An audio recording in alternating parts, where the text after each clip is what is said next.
La historia que estás a punto de conocer no es solo un relato antiguo, es el punto exacto donde una nación, elegida por Dios, se rompió en dos por el orgullo, la idolatría y decisiones humanas alejadas del propósito divino. Desde el esplendor de Salomón hasta el fuego del Monte Carmelo, recorreremos el dramático camino que llevó a la división entre Israel y Judá. Verás cómo reyes, profetas y pueblos enteros enfrentaron el precio de alejarse del pacto. No es solo historia, es advertencia, es revelación, es espejo. Cada detalle esconde una lección, cada error un llamado. Y en medio del caos, una promesa permanece. Dios nunca deja de hablar a su pueblo. Mantente atento, lo más impactante está por llegar. Suscríbete ahora, dale like al video, comenta qué parte te sorprendió más y compártelo con quienes necesitan esta enseñanza. El esplendor de Jerusalén no pudo evitar la fractura del corazón de su pueblo. Bajo el reinado de Salomón, Israel alcanzó una grandeza sin precedentes. Riquezas, alianzas internacionales, sabiduría reconocida en todos los rincones del mundo antiguo. El templo del Señor, en todo su brillo, parecía la garantía de una fidelidad duradera. Pero la raíz de la división no surgió de fuera, sino desde el mismo trono. Salomón, en su vejez, permitió que su corazón se alejara del Dios que lo había establecido. Influenciado por sus esposas extranjeras, cedió espacio a cultos paganos, y lo que fue edificado para la gloria de Yahvé empezó a compartirse con ídolos. Desde las alturas de Jerusalén, los altares comenzaron a multiplicarse.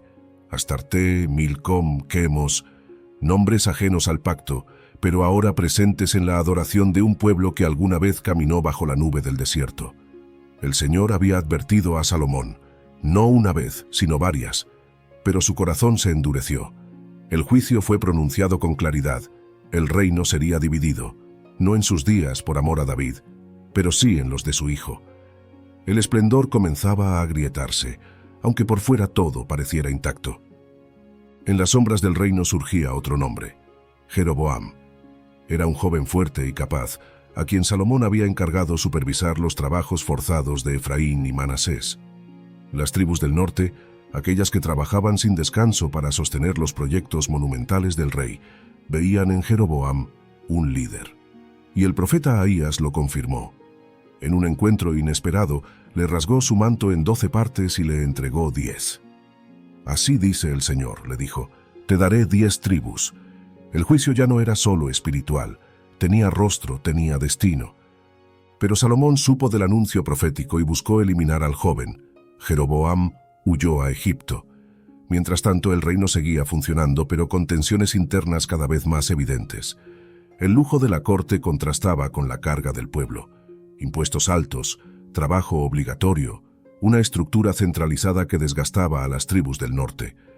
La unidad comenzaba a resquebrajarse desde dentro. Con la muerte de Salomón, el trono pasó a su hijo Roboam. Fue coronado en Siquem, no en Jerusalén. La ubicación no era casual. Siquem estaba en el corazón del norte, un símbolo de que las tribus querían ser escuchadas. Allí llegó también Jeroboam, de regreso del exilio. No como rebelde, sino como vocero. La petición era clara. Alivia la carga que tu padre nos impuso, y te serviremos. Roboam pidió 3 días, una pausa para decidir el rumbo de toda una nación. Consultó a los ancianos que sirvieron a su padre. Ellos le ofrecieron una ruta de sabiduría. Servir al pueblo, hablar con amabilidad, gobernar con justicia. Pero Roboam desechó el consejo. Escuchó a los jóvenes con los que creció, hombres sin experiencia, llenos de arrogancia.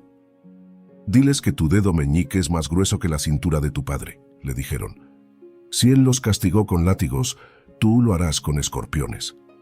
3 días después, la respuesta cayó como un martillo. Roboam repitió esas palabras duras frente al pueblo. Fue el punto de quiebre. Las tribus del norte se levantaron y dijeron, ¿qué parte tenemos nosotros en David? A tus tiendas, Israel. La división se consumó en ese instante. Solo Judá y Benjamín quedaron fieles a Roboam. Israel se partió en 2, no por invasiones extranjeras, sino por decisiones internas. El reino que fue uno, ahora se había roto. Jeroboam fue proclamado rey en el norte. 10 tribus lo siguieron con determinación.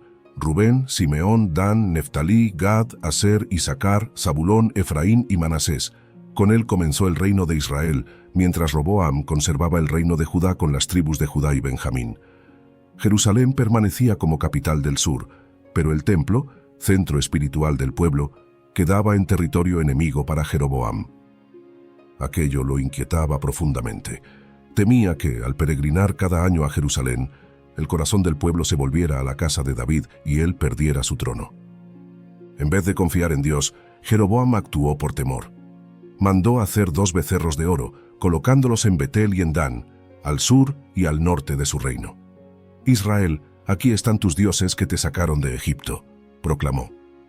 Erigió altares en los lugares altos, instituyó fiestas paralelas a las del calendario establecido por Dios y designó sacerdotes ajenos a la tribu de Leví. En apariencia, el culto seguía refiriéndose al Dios de Israel, pero ya nada era fiel a su palabra. La política se impuso sobre la devoción. El pecado de Jeroboam se convirtió en la base espiritual del reino del norte. Suscríbete al canal, dale like y activa la campanita, porque lo que viene no solo aclara el pasado, también revela verdades que podrían transformar tu manera de ver la fe. El Señor, sin embargo, no guardó silencio. Envió a un profeta desde Judá hasta Betel, mientras Jeroboam oficiaba en uno de sus altares. El hombre de Dios clamó juicio, y como señal, el altar se quebró y las cenizas se derramaron. Cuando Jeroboam extendió su mano para ordenar la captura del profeta, su brazo se paralizó. Solo al recibir oración, fue restaurado. Pero ni ese milagro lo llevó al arrepentimiento. Persistió en sus caminos, y esa obstinación se convirtió en legado para los reyes que le siguieron. Mientras tanto, en Jerusalén, Roboam también cometía errores. Aunque tenía el templo, permitió altares en lugares altos y toleró cultos paganos. Judá, a pesar de conservar la línea davídica y el centro de adoración original, comenzaba a desviarse espiritualmente. La división no era solo geográfica, era una herida en el alma del pueblo. 2 reinos, 2 gobiernos, 2 formas de adoración, ambos alejándose del pacto.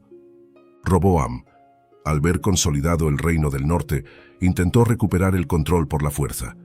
Reunió a 180.000 soldados para marchar contra sus hermanos. Pero antes de que comenzara la guerra, el profeta Semaías le llevó un mensaje del Señor. «No subas a luchar contra tus hermanos. Esto ha sucedido por mi voluntad». Sorprendentemente, Roboam obedeció. Canceló la ofensiva. La guerra civil se evitó por un tiempo. Pero la paz era frágil. La desconfianza persistía. Jeroboam fortificó ciudades estratégicas como Siquem y Peniel. Estableció su corte lejos de Jerusalén, reforzando un sistema propio. Sin embargo, los levitas comenzaron a abandonar Israel, rechazaban la idolatría impuesta y se mudaban al sur. Muchos hombres y mujeres fieles al Señor también dejaron sus tierras en el norte, buscando adorar con fidelidad en Judá. Aún así, ni Roboam supo guardar lo que Dios le había dejado. Durante los primeros años, fortaleció Jerusalén, organizó el ejército, promovió cierta estabilidad, pero luego permitió postes sagrados y rituales paganos. Judá, aunque más cerca del templo, empezaba a parecerse al reino del norte en su desobediencia. La verdadera batalla no estaba en las fronteras. Era una lucha por el corazón del pueblo, por su fidelidad, por su adoración. Ambos reinos se proclamaban herederos del pueblo escogido, pero ambos se alejaban del monte Sinaí, donde Dios había sellado su pacto. Años después, estallaron los enfrentamientos. Las tropas cruzaban las fronteras, las ciudades eran saqueadas, y miles de israelitas morían no a manos de enemigos extranjeros, sino por sus propios hermanos. El pueblo que cruzó el Mar Rojo como uno solo, ahora se mataba entre sí. La fractura no era solo política, era espiritual, profunda, sangrante. La herida entre Israel y Judá nunca sanó. Lo que empezó como una división política, pronto se volvió una costumbre espiritual de desobediencia. Jeroboam, en el norte, consolidó su poder a costa de la fidelidad. Creó un sistema religioso adulterado con becerros de oro, sacerdotes falsos y festividades alternativas. Lo que inició por temor, terminó institucionalizado como religión nacional. Los levitas y fieles abandonaron el norte, pero él persistió. Dios envió profetas. Uno de ellos profetizó ante el altar de Betel que un descendiente de David, llamado Josías, traería juicio. El altar se quebró, el brazo de Jeroboam se paralizó, pero su corazón no se volvió. Mientras tanto, en Judá, Roboam no hizo mucho mejor. Aunque heredó el templo, permitió cultos paganos. En el 5º año de su reinado, Egipto invadió. Jerusalén fue saqueada. Roboam se humilló, y Dios mostró misericordia, pero el templo perdió su esplendor. Los escudos de oro fueron llevados, reemplazados por unos de bronce, símbolo de una gloria perdida. Ambos reinos compartían el mismo pecado. Habían dejado de confiar en el Señor. Pero Dios no se quedó en silencio. Levantó voces, profetas sin trono ni espada, que denunciaban el pecado y llamaban al arrepentimiento. Uno de ellos fue Elías, cuyo nombre significa «Mi Dios es Yahvé». Enfrentó a Acab y declaró que no habría lluvia hasta nueva orden. Y así fue. 3 años y medio de sequía golpearon el norte, mientras Baal, dios de la fertilidad, guardaba silencio. Dios sustentó a Elías junto a un arroyo y luego en casa de una viuda en Sarepta. Finalmente lo envió de nuevo. En el monte Carmelo desafió a los profetas de Baal: «Si el Señor es Dios, síganlo».